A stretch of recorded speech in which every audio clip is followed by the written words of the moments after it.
So in today's video, Imad will be explaining to us what we should know about the supine position, so laying on your back practically. It's a position easily overused with our children who often don't have or don't seem to have many alternatives how to play or just be on the ground by themselves.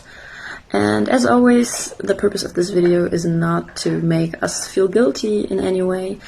It's never too late to change some things up in our everyday life, and we deserve to know. So we will focus on the negative today and on what to do instead in our next video. So Imad, please tell us what's wrong with the supine position if it's overused.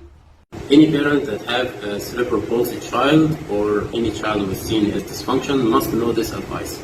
Please avoid the supine position in home, because the supine position in typically developed children are only used for two things. Number one, for the visual activity like the visual tracking and fixation, and number two is for playing with toys that overhead with their shoulder or their hips or something else. Other than this, the supine position itself can cause more harm than good. And let's take some examples. Number one, when the child assumes the supine position for too long, the back of the skull is projected to too much pressure.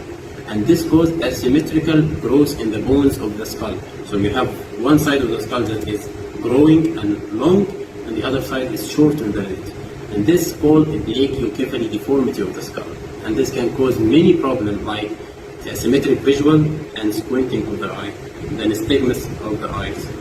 Also some reflexes like the asymmetrical tonic neck reflex, and can also cause gravitational insecurity because one side of the brain is growing more than the other side due to the shape of the skull.